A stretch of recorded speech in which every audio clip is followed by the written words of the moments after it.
सिंधियों के पुरखों की जमीन पर बना बहरिया टाउनशिप धधक रहा था।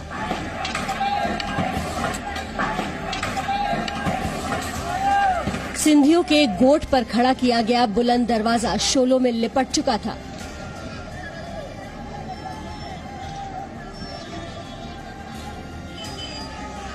सिंधियों से लूटी गई जमीन पर बनी इमारतें धुएं के काले गुबार में तब्दील हो चुकी थी। किसानों के खेतों पर खड़ी की गई आलीशान अट्टालिकाएं आग के हवाले की जा चुकी थी। चारों तरफ पाकिस्तान के खिलाफ बगावत की आग और विद्रोह के धुएं का गुबार उठ रहा था।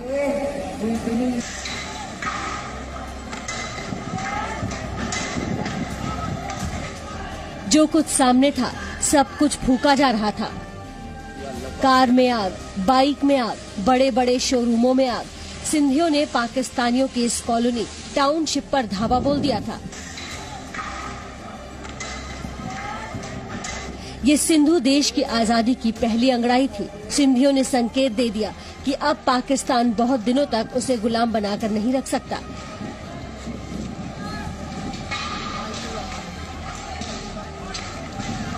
पाकिस्तानी कब्जे से आजाद होने के लिए सिंधियों की इस लड़ाई को सिंध एक्शन कमेटी ने शुरू किया था। देखते ही देखते जिए सिंध फ्रीडम मूवमेंट के बैनर तले सैकड़ों हजारों लोग जमा हो गए और सिंधियों की जमीन पर कब्जा करके बनाए गए टाउनशिप को आग में झोंक दिया।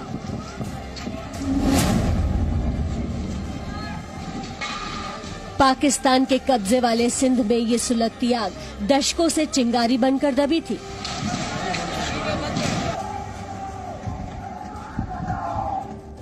क्योंकि पाकिस्तान के नक्शे पर कराची जैसा पोर्ट और बलूचिस्तान जैसा सरहदी सूबा रखने वाला समृद्ध सिंध शुरू से ही पाकिस्तानी कट्टरपंथियों और फौज की साजिशों का शिकार रहा है।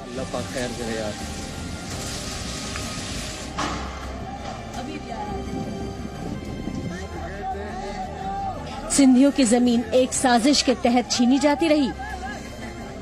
सिंधियों की विरासत और संस्कृति को मिटाने की कोशिशें होती रही।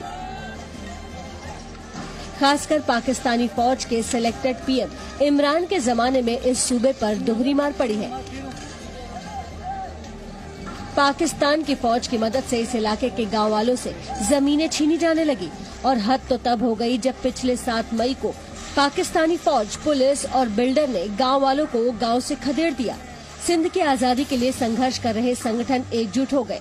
पूरे सिंध में खबर पहुंच चुकी थी कि इमरान खान की फौजी सरकार सिंधियों से उनकी विरासत लूट रही है।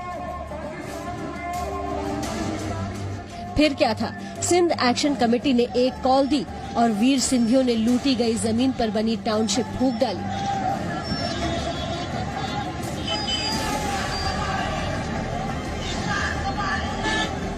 प्रदर्शन करने वाले जिए सिंध फ्रीडम मूवमेंट के नेताओं ने साफ ऐलान किया कि विकास के नाम पर पाकिस्तान की फौज डिफेंस हाउसिंग अथॉरिटी के जरिए सिंध की पहचान खत्म कर रही है और ग्रेटर पंजाब के नाम पर सिंध को मिटाने वाली है। दरअसल इस पूरी फसाद के पीछे पाकिस्तान का एक बिजनेसमैन मलिक रियाज हुसैन है, जिसके साथ मिलकर पाकिस्तानी फौज सिंधियों की जमीन पर कब्जा करा रही है। इसी के तहत बहरिया टाउन में बड़ी टाउनशिप बनाई जा रही है। लेकिन सिंधियों का दावा है कि दरअसल ये विकास नहीं, सिंधियों की जमीन हड़पने की चाल है। यहाँ तक कि पाकिस्तान की सरकार ने बगैर सिंधियों की मर्जी के चीन के साथ 2 द्वीपों का भी करार कर दिया था। सिंधियों को पाकिस्तानी करतूतों की आशंका 5 दशक पहले ही लग चुकी थी, जब बांग्लादेश की आजादी के बाद सिंधु देश की आजादी की मांग उठने लगी। 1972 में जीएम सैयद ने सिंधु देश की भाषा, जमीन और विरासत की आवाज उठाई। उसी के साथ सिंधियों पर पाकिस्तानी फौज का अत्याचार शुरू हो गया। सिंधु देश की आवाज दब गई, लेकिन बेनजीर भुट्टो की मौत के बाद सिंधु देश की मांग एक बार फिर उठी। इस बार पाकिस्तानी फौज ने दमन चक्र शुरू कर दिया। नतीजा हुआ कि सिंधु देश लिबरेशन आर्मी जैसे संगठन बन गए और सशस्त्र विद्रोह करने लगे। और अब सिंधियों ने तो बाकायदा अपना नक्शा भी बना दिया है और पाकिस्तान से आजादी के मिशन पर जुटे हुए हैं।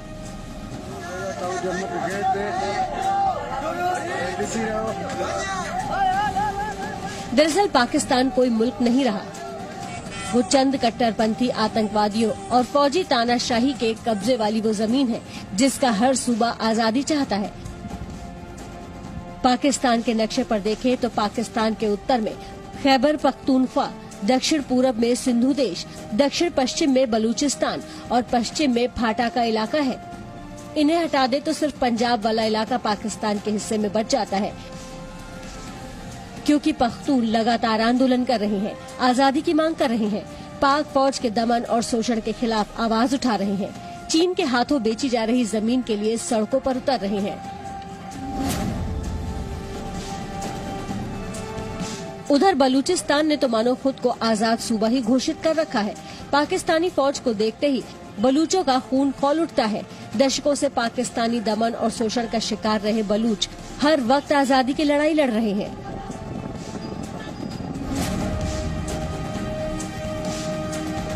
और अब तक हिंसक हमलों से परहेज करते आ रहे सिंधियों का भी धैर्य जवाब देने लगा है। सिंधु देश के शूरवीर अपनी माटी की हिफाजत के लिए शोलों का सहारा लेने लगे हैं।